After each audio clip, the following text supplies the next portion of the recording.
കഴിഞ്ഞ ദിവസം ഞാൻ സൂചിപ്പിച്ചിരുന്നു NSSും SNDPയും തമ്മിലുള്ള പ്രണയബന്ധം താറുമാറായ കഥയൊക്കെ. അതിന്റെ വിശദാംശങ്ങൾ നമ്മുടെ വാർത്തയുടെ യൂട്യൂബ് ചാനൽ, അതായത് മെയിൻ പേജ് നിങ്ങൾ പരിശോധിച്ചു കഴിഞ്ഞാൽ വിശദമായ വാർത്ത നിങ്ങൾക്ക് കാണാൻ കഴിയും. അതിന്റെ വിശകലനം നിങ്ങൾക്ക് കേൾക്കാൻ കഴിയും. അതുകൊണ്ട് നമ്മുടെ ചാനൽ ഇഷ്ടമാവുകയാണെങ്കിൽ, അവതരണമൊക്കെ ഇഷ്ടമാകുന്നു, പറയുന്ന കാര്യങ്ങൾ ശരിയാണ് എന്ന് നിങ്ങൾക്ക് ഉത്തമ ബോധ്യമുണ്ടെങ്കിൽ ചാനൽ ലൈക്ക് ചെയ്യാനും സബ്സ്ക്രൈബ് ചെയ്യാനും ഷെയർ ചെയ്യാനും ഒന്നും മറക്കരുത്. ഞാനിപ്പോൾ പറയുന്നത് SNDP NSS അവരുടെ പ്രണയബന്ധം തകരാനിടയായ കാരണം സുകുമാരൻ നായർക്ക് വെള്ളാപ്പള്ളിയിലുണ്ടായ സംശയമാണ്.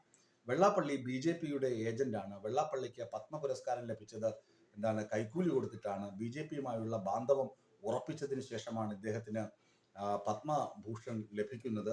വെള്ളാപ്പള്ളി എന്ന് പറയുന്ന വ്യക്തി BJPയിലേക്കുള്ള പാലമാണ്. ഹൈന്ദവ സംഘടനകളെ ഹൈജാക്ക് ചെയ്ത് BJPയിലേക്ക് നയിക്കുന്ന പാലമായിട്ട് വെള്ളാപ്പള്ളി വർത്തിക്കുന്നു.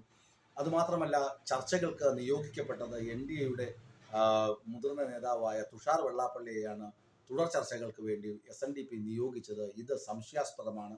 NSS നല്ല പിള്ളയാണ്. NSSന് രാഷ്ട്രീയ കക്ഷികളോട് സമദൂരമാണ് ഉള്ളത്. ഒരു രാഷ്ട്രീയ പാർട്ടികളെയും അങ്ങനെ അന്ധമായി വിശ്വസിക്കുന്ന ആളല്ല. കോടതികളും നീതിന്യായ വ്യവസ്ഥയും ഉള്ളത് കൊണ്ടാണ് NSS ഇങ്ങനെ പിടിച്ചു നിൽക്കുന്നത്. അല്ലാതെ രാഷ്ട്രീയ പാർട്ടി അവരുടെ പിന്തുണ കൊണ്ടല്ല എന്നൊക്കെ സുകുമാരൻ നായർ കട്ടയ്ക്ക് തിരിച്ചടിച്ചിരിക്കുകയാണ്. ഇദ്ദേഹം തന്നെയാണ് വെള്ളാപ്പള്ളിക്ക് താമ്രപത്രം ആദ്യം കൊടുത്തത്. വെള്ളാപ്പള്ളി നല്ലവനാണ്, അദ്ദേഹത്തെ VD സതീശൻ ആക്ഷേപിക്കുന്നത് ശരിയാണോ? VD സതീശൻ ഇങ്ങനെയൊക്കെ ചെയ്യാൻ പാടുണ്ടോ? വെള്ളാപ്പള്ളിക്ക് 89 വയസ്സായില്ലേ? 30 വർഷമായി ഒരു സംഘടനയെ നയിക്കുന്ന വ്യക്തിയല്ലേ? അദ്ദേഹത്തെ ഇങ്ങനെ കടന്നാക്രമിക്കുന്നത് ശരിയല്ല.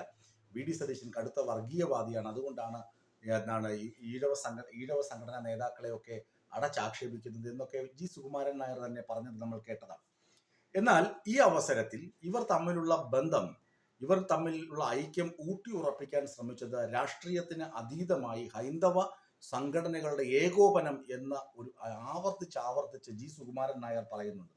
ഹൈന്ദവ സംഘടനകളുടെ ഏകോപനം അല്ലെങ്കിൽ ഐക്യം എന്നതിലൂടെ സുകുമാരൻ നായർ ഉദ്ദേശിക്കുന്നത് രാഷ്ട്രീയ ബന്ധമല്ലാതെ മറ്റ് എന്താണ്? രാഷ്ട്രീയമായി വിലപേശൽ രാഷ്ട്രീയത്തിന് കളമൊരുക്കുന്ന ഒരു സംഘടനാ ശക്തിയായി ഈ ഈഴവ നായർ ഐക്യത്തെ മുന്നോട്ട് കൊണ്ടുവന്നത് സുകുമാരൻ നായർ തന്നെയാണ് എന്ന് മനസ്സിലാക്കുമ്പോഴാണ് മലയാളിക്ക് സുകുമാരൻ നായരുടെ ഇരട്ടത്താപ്പ് കൂടി വ്യക്തമാകുന്നത്.